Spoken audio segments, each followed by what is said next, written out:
Hello दोस्तों, आप लोगों का स्वागत है गज केसरी बायो क्लासेस में। और आज हम पढ़ रहे हैं परागकण के बारे में। तो परागकण किसे कहते हैं? किसी पुष्प के पुंकेसर से उसी पुष्प या उसी जाति के किसी अन्य पुष्प के वर्तिकाग्र पर परागकणों के पहुंचने की क्रिया को परागण कहते हैं। इसका मतलब ये होता है कि एक पुष्प से उसी पुष्प के दूसरे फूल पर या फिर उसी जाति के किसी दूसरे पुष्प पौधे पर परागकणों के पहुंचने की क्रिया को हम परागण या पॉलिनेशन कहते हैं।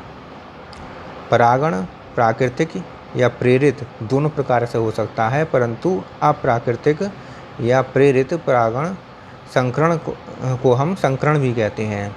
अर्थात अप्राकृतिक या प्रेरित परागण वो होता है जिसके द्वारा मानव अपनी इच्छा से परागण की क्रिया कराता है, कृत्रिम परागण कराता है, इसे हम संकरण कहते हैं।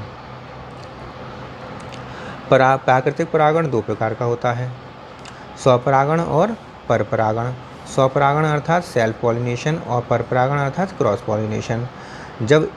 तो स्वपरागण के बारे में जानते हैं कि स्वपरागण या सेल्फ पॉलिनेशन किसे कहते हैं।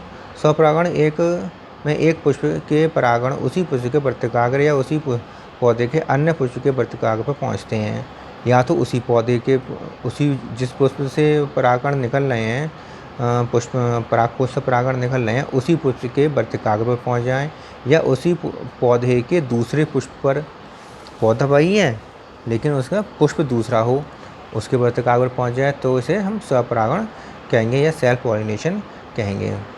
इसमें क्या होता है, केवल उभयलिंगी पुष्पों में ही संभव है। उभयलिंगी पुष्प कौन से होते हैं? जिनमें नर और मादा दोनों होते हैं, अर्थात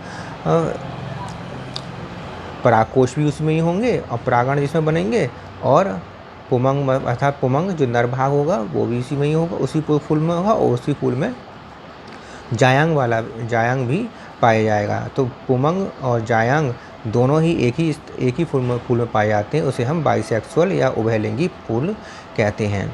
तो स्वपरागण दो प्रकार से हो सकता है, एक तो बाइसेक्सुअल या द्विलिंगी पुष्प के परागण उसी पुष्प के वर्तिकाग्र पर पहुंच जाएं। जब बाइसेक्सुअल होगा तो उसमें पुमंग और जायांग दोनों होंगे, अर्थात परागकोश से परागण निकलेंगे और वर्तिकाग्र पर पहुंच जाएंगे। तो ये हो गया द्विलिंगी पुष्प में परागण। एक पौधे के पुष्प चाहे एक लिंगी नर पुष्प हों या द्विलिंगी के परागण उसी पौधे के दूसरे पुष्प के वर्तिकाग्र पर पहुंच जाएं, तो इस प्रकार के परागण को सजात पुष्पी या जीटोनोगैमी कहते हैं। अर्थात इसमें क्या हुआ कि स्वपरागण में कि पौधा तो वही है, बस केवल एक फूल से दूसरे फूल पर एक फूल से परागण निकले और दूसरे फूल के वर्तिकाग्र पर पहुंच जाएं, तो इसे सजात पुष्पी स्वपरागण कहेंगे या जीटोनोगैमी कहेंगे। स्वपरागण के लक्षण क्या क्या हैं? इसमें बीज उत्पन्न करने में केवल एक ही पौधा काम में आता है, अर्थात परागण की जो क्रिया केवल किसमें? एक ही पौधे में होती है। दो भिन्न भिन्न पौधों में उत्पन्न होने वाले एक लिंगी पुष्पों अर्थात द्विपक्षीय पौधों या डायोसिस प्लांट के पुष्पों में ये क्रिया बिल्कुल नहीं होती। अगर पुष्प अलग अलग होंगे अर्थात डायोसिस प्लांट होंगे तो इनमें परपरागण की क्रिया होगी, ना कि स्वपरागण की क्रिया। अर्थात डायोसिस प्लांट में स्वपरागण नहीं होता, बल्कि एक पौधे में अर्थात मोनोसियस प्लांट में ही केवल स्वपरागण की क्रिया होती है। स्वपरागण के लिए अनुकूलन क्या क्या अनुकूलन है इसमें ये देखते हैं। 3 अनुकूलन दिए गए हैं। एक तो द्विलिंगता, मतलब फूल कैसा होगा? द्विलिंगी फूल होगा। दूसरा सहपक्वता। सहपक्वता का मतलब क्या होता है कि सहपक्वता या समकाल पक्वता, इसमें क्या होता है कि स्वपरागण के लिए द्विलिंगी पुष्पों में नर तथा मादा जननांग एक साथ परिपक्व होते हैं। नर और मादा जो जननांग है अर्थात पुमंग और जायांग एक साथ परिपक्व हो जाती हैं, तो इसको हम क्या कहेंगे? सहपक्वता कहेंगे, होमोगैमी कहेंगे। सहपक्व पुष्पों में स्वपरागण परागकणों के परागकोश से वायु या कीटों द्वारा वर्तिकाग्र पर पहुंचने से होता है। तो किसके द्वारा होता है ये?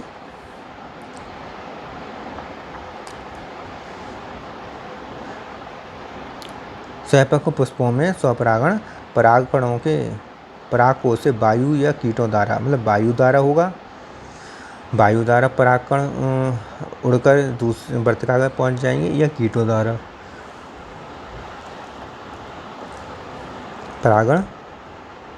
परागण की क्रिया होगी। उदाहरण कौन से दिए हुए हैं? गुलाबास दिया हुआ है, मिरेबिलिस कहते हैं, पीली कटैली, एग्रीमोन कहते हैं और विंका रोसिया, जिसे विंका रोसिया, इसके 3 उदाहरण दिए गए हैं। निम्नलिखित या क्लिस्टोगैमी, इसमें कुछ द्विलिंगी पुष्प ऐसे होते हैं जो कभी नहीं खिलते हैं। कुछ द्विलिंगी पुष्प कैसे होते हैं? जो कभी खिलते ही नहीं है, मतलब बंद ही रहते हैं जीवन भर, और इनके अंदर ही द्विलिंगी पुष्प होते हैं, अर्थात इनके अंदर ही पुमंग होता है, परागकोश में परागकण का निर्माण होता है और वर्तिकाग्र भी, जायांग भी इन्हीं के अंदर होता है, अर्थात वर्तिकाग्र भी इन्हीं के अंदर होता है। तो जो परागकण है वो वर्तिकाग्र तक फूल के अंदर ही परागकण परागकोश से वर्तिकाग्र पर पहुंच जाते हैं। तो इस प्रकार के फूलों को हम क्या कहते हैं? क्लिस्टोगैमी फूल कहते हैं। क्लिस्टोगैमस पुष्प कहते हैं ऐसे पुष्पों में बंद या अवस्था में परागकोश फट जाते हैं और वर्तिकाग्र के ऊपर बिखर जाते हैं। तो ऐसी क्रिया को हम स्वपरागण की क्रिया कहेंगे। उदाहरण क्या है? कनकौआ, कोमेलिना, दूसरा वायोला, मूंगफली, खट्टी बूटी, ये इसके उदाहरण हैं ये। अब स्वपरागण के लाभ हम देखते हैं कि क्या क्या लाभ हैं इनके। तो स्वपरागण के पहला लाभ क्या है? स्वपरागण के लिए दूसरे पुष्पों पर निर्भर नहीं रहना पड़ता, मतलब उसी फूल में ही सारी प्रोसेस हो जाती है, इसलिए दूसरे पुष्पों पर निर्भर नहीं रहना पड़ता। स्वपरागण में पौधों को अधिक परागकणों की आवश्यकता नहीं होती, अतः परागकण थोड़े से ही काम में आ जाते हैं, क्योंकि फूल एक ही होता है, इसलिए जरा से कुछ ही परागकणों से काम चल जाता है, परागण की क्रिया कंप्लीट हो जाती है। स्वपरागण में पुष्पों को परागण के लिए कीटों और अन्य किसी साधन की आवश्यकता नहीं होती, अतः इन पुष्पों में रंग, सुगंध और मधु उत्पन्न करने की आवश्यकता नहीं होती है। स्वपरागण से बने बीज शुद्ध नस्ल के होते हैं। एक मिनट जरा। हाँ, स्वपरागण से बने बीज शुद्ध नस्ल के होते हैं और संतनी पौधे पैतृक पौधों के समान लक्षणों वाली होती है। जब परागकण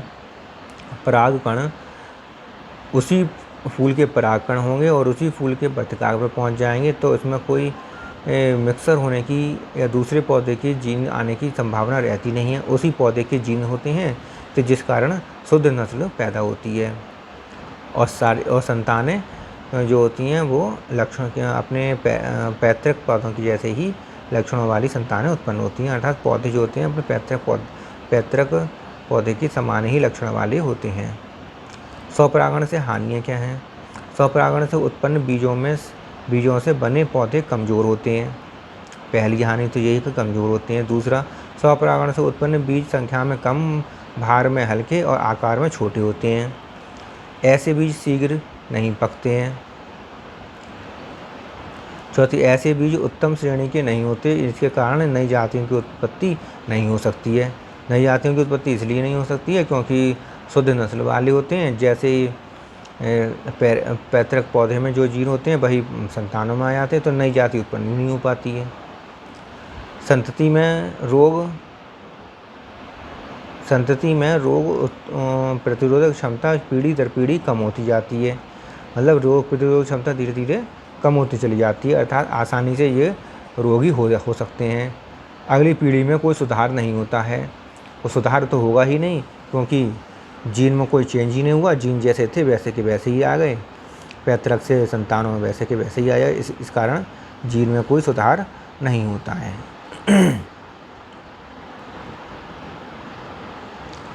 अब आते हैं परपरागण पर कि परपरागण किसे कहते हैं। परपरागण में एक पुष्प के परागण उसी जाति के दूसरे पौधे के पुष्प के वर्तिकाग्र पर पहुंच जाते हैं, तो और दोनों पुष्प में अलग अलग पौधे लगे होते हैं, अलग अलग पौधों पर लगे होते हैं। दोनों पुष्प, नर जो होता है वो अलग पौधे पर होता है और मादा फूल जो होता है वो अलग पौधे पर होता है। चाहे वे एक लिंगी हो या द्विलिंगी, दोलिंगी भी हो सकते हैं और एक लिंगी भी हो सकते हैं। परपरागण की क्रिया मुख्य लक्षण ये है कि इसमें बीज उत्पन्न करने के लिए एक ही जाति के 2 पौधों का होना आवश्यक है, मतलब एक पौधा जिस जाति का होगा दूसरा पौधा भी उसी जाति का होना आवश्यक है, तभी उसमें बीज उत्पन्न हो पाएंगे, वरना बीज उत्पन्न नहीं हो पाएंगे। मटर के पौधे के अगर मान लीजिए कोई फूल है और गुलाब का फूल है, तो वो उसके जो परागकण हैं दूसरे पौधे के गुलाब के फूल पर ही जाने चाहिए। अब तुरई के फूल पर चले जाएंगे तो उससे तो कुछ बीज उत्पन्न हो जाएंगे, सही है। ऐसे लौकी के फूल के जो परागकण हैं वो लौकी के फूल पर ही जाने चाहिए, ना कि तुरई के फूल पर। तो इस प्रकार दोनों एक ही जाति के दो पौधे होने चाहिए, ये आवश्यक है इसमें। परागण के लिए युक्तियाँ क्या क्या हैं, क्या क्या इसमें अडेप्टेशन अनुकूलन है। पहला है एकलिंगता, दूसरा सहबंधिता, पृथकत्व, विषमरूपता, अनात्म परागणता और स्वदूषण। तो ये इसके एक एक करके डिटेल में पढ़ते हैं अब इसके बारे में। पहली हुई है एकलिंगता। एकलिंगता का मतलब होता है इसका मतलब है एक लिंगी पुष्पों में नर या मादा अलग अलग पुष्पों पर पाए जाते हैं। एक लिंगता दो प्रकार की होती है। तो नर और मादा जो जननांग है वो कैसे पाए जाएंगे, अलग अलग पुष्पों पर पाए जाएंगे। नर पुष्प अलग होगा और मादा पुष्प अलग होगा। उभयलिंगाश्रयी, जब नर और मादा पुष्प एक ही पौधे पर होते हैं, नर पुष्प अलग होता है, मादा पुष्प अलग होता है, लेकिन होते दोनों एक ही पौधे पर हैं, तो उसे उभयलिंगाश्रयी कहलाता है। पौधा कैसा कहलाएगा, मोनोशिश कहलाएगा। जैसे लौकी, कद्दू, खीरा, ककड़, खीरा, मक्का, अरंडी, एरम। तो ये जो होते हैं कैसे होते हैं, उभयलिंगाश्रयी होते हैं। एक लिंगाश्रयी कौन से होते हैं, इसमें नर तथा मादा पुष्प दो भिन्न पौधों पर लगे होते हैं। मतलब एक पौधे पर नर होगा तो दूसरे पौधे पर मादा पुष्प होगा। जैसे पपीता, सहतूत, भांग। इस प्रकार सहबंधता देखते हैं अब। सेल्फ स्टेरिलिटी किसे कहते हैं, इन पौधों में जब एक पुष्प के परागण उसी पुष्प के वर्तिकाग्र पर पहुंच जाते हैं तो उसका अंकुरण नहीं हो पाता है, लेकिन जब ये परागण उसी जाति के दूसरे पुष्पों के वर्तिकाग्र पर पहुँचते हैं तो उनका अंकुरण हो जाता है। तो इसका मतलब ये हुआ कि 100 परागण इसमें नहीं हो सकता, क्योंकि एक पौधे के एक पुष्प से दूसरे पुष्प पर उसी पौधे के दूसरे पुष्प पर परागकण पहुँचते हैं तो उसमें 100 परागण क्रिया नहीं होती है, उसमें कोई चेंज नहीं होता, कोई बीज नहीं बनते हैं। लेकिन यही परागण अगर दूसरे पौधे के वर्तिकाग्र पर पहुँच जाते हैं तो उसमें बीज का उत्पन्न हो जाते हैं, परागण की क्रिया संपन्न हो जाती है, अंकुरण भी हो जाता है, परागकणों का अंकुरण भी हो जाता है। उदाहरण झुमकलता पैसीफ्लोरा जिसे कहते हैं, आलू, तंबाकू, मालवा, इसके उदाहरण हैं। अब आता है तीसरा पृथकपक्वता, डाइकोगेमी। कुछ द्विलिंगी पुष्पों में नर तथा मादा जननांगों के परिपक्वन का समय अलग अलग होता है। स्वपरागण संभव नहीं होता, जिसके कारण स्वपरागण नहीं हो पाता है। नर जननांग कभी परिपक्व हो पाएगा तो मादा जननांग अलग समय पर परिपक्व हो पाएगा, तो स्वपरागण की संभावना ही नहीं हो पाती है। जैसे सैक्सीफ्रेगा या एम्पेटियंस में ऐसा होता है। डाइकोगेमी या पृथकपक्वता दो प्रकार की होती है, एक तो पुंपूर्वी होती है और दूसरी प्रोटोगाइनी होती है। तो पुंपूर्वी में क्या होता है कि परागकोश पहले परिपक्व होता है और जायांग बाद में परिपक्व होता है। तो पहले परागकोश परिपक्व हो रहा है तो इसमें क्या है, पुंपूर्वी अवस्था कहलाई जाएगी। ये जैसे गुड़हल में होता है, मालवेसी कुल के पौधे, जो रूबिएसी कुल के पौधे जो होते हैं इनमें पुंपूर्वी अवस्था पाई जाती है, अर्थात परागकोश पहले परिपक्व हो जाते हैं और जायांग बाद में परिपक्व होता है। ऐसे ही प्रोटोगाइनी जो दूसरी टाइप है, प्रोटोगाइनी में क्या होता है कि पहले जायांग परिपक्व होता है, वर्तिकाग्र पहले परिपक्व होता है और बाद में परागकोश परिपक्व होते हैं, तो जिस कारण स्वपरागणता नहीं हो पाती है। पर वर्तिकाग्र जिन पौधों में पहले परिपक्व होते हैं उनका उदाहरण है मैग्नोलिया, बरगद, पीपल, शरीफा, चंपा, गुलाब। अगला नेक्स्ट आता है विषमरूपता अर्थात हेटेरोमॉर्फिज्म। कुछ पौधों में परागकोश और वर्तिकाग्र की स्थिति के आधार पर दो प्रकार के पुष्प होते हैं। परागकोश और वर्तिकाग्र के आधार पर, जहाँ दो प्रकार के होते हैं, विषम परागकोष्ठता, इस प्रकार के पुष्पों में पुंकेसर अलग अलग लंबाई के होते हैं। ठीक है, विषम माना अलग अलग और परागकोश परागकोश, मतलब पुंकेसर जो हैं अलग अलग लंबाई के होंगे तो विषम परागकोष्ठता स्थिति बनेगी। और अगर वर्तिकाग्र अलग अलग लंबाई के होंगे तो क्या कौन सी स्थिति बनेगी, विषम वर्तिकात्व, हेटेरोस्टाइली। हेटेरोस्टाइली का एग्जाम्पल क्या है, विषम रूपता के जो एग्जाम्पल हैं वो हैं प्रिमरोज, अलसी आदि जो हैं विषम रूपता के उदाहरण हैं। अनात्म परागणता, हरकोगेमी जिसे कहते हैं, ये इस जब पुष्प में वर्तिकाग्र लंबी वर्तिका के कारण ऊंचाई पर पहुंच जाता है तब इस में और पुंतंतु छोटे होने से परागकोश काफ़ी नीचे रह जाते हैं तो स्वपरागण की स्वपरागण संभव नहीं हो पाता, इसे हरकोगेमी कहते हैं। उदाहरण आइपोमिया। इसके बाद आता है स्वदूषण। स्वदूषण में क्या होता है, कभी कभी कुछ पौधों में किसी पुष्प के परागण उसी पुष्प के वर्तिकाग्र पर चले जाते हैं तथा विष का कार्य करते हैं। मतलब जिस पौधे के परागण है उसी पौधे के वर्तिकाग्र पर पहुंच जाएंगे तो विष का कार्य करेंगे, अर्थात उस फूल को नष्ट कर देंगे और फूल कैसा हो जाता है, तुरंत सूख जाता है, धीरे धीरे सूख जाता है और स्वदूषण, ये स्थिति स्वदूषण कहलाती है, सेल्फ पॉइजनिंग कहलाती है। लेकिन अगर यही परागण दूसरे पौधे के फूल पर पहुंच जाएं, जैसे उदाहरण क्या है, ऑर्किड, तो ऑर्किड का परागण दूसरे ऑर्किड पौधे के वर्तिकाग्र पर पहुंच जाएं तब तो पॉलिनेशन संभव हो जाएगा।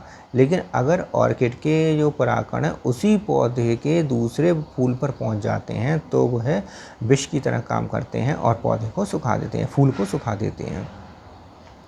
पर परागण के लाभ क्या क्या हैं और हानियाँ क्या क्या हैं, इस पर अब आते हैं। पर परागण के जो लाभ हैं,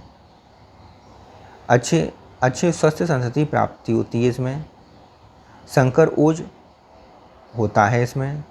संकर ओज किसे कहते हैं, संकर ओज कहते हैं इसमें जनन करने की क्षमता बराबर बनी रहती है। जननक्षम बीजों का उत्पादन होता है, अर्थात बीजों से नए पौधों के जन्म और फिर उनसे नए बीज उत्पन्न हो जाते हैं तो जननक्षम बीजों का उत्पादन होता है। नई किस्मों या प्रजातियों का उत्पादन होता है, अर्थात नई नई प्रजातियाँ इसमें बनती हैं। हानिकारक गुणों का पृथक होना, हानिकारक गुण जो होते हैं, जो खराब गुण होते हैं, हानिकारक होते हैं, पौधे के लिए खराब होते हैं गुण, ऐसे गुण धीरे धीरे नष्ट हो जाते हैं और लाभदायक गुण जो होते हैं वो पीढ़ी दर पीढ़ी ग्रो करते रहते हैं, पीढ़ी दर पीढ़ी जाते रहते हैं। इससे रोग प्रतिरोधी पौधों की उत्पत्ति हो सकती है, अर्थात जो रोगी पौधे हैं या रोग वाले जो पोर्शन हैं वो धीरे धीरे नष्ट होता चला जाता है, जिसके कारण रोग प्रतिरोधक क्षमता बढ़ जाती है। स्वबंध पौधों में बीज का उत्पादन हो सकता है, जो सेल्फ स्टेरिलिटी जो पौधे हैं उनमें भी बीज का उत्पादन हो जाता है।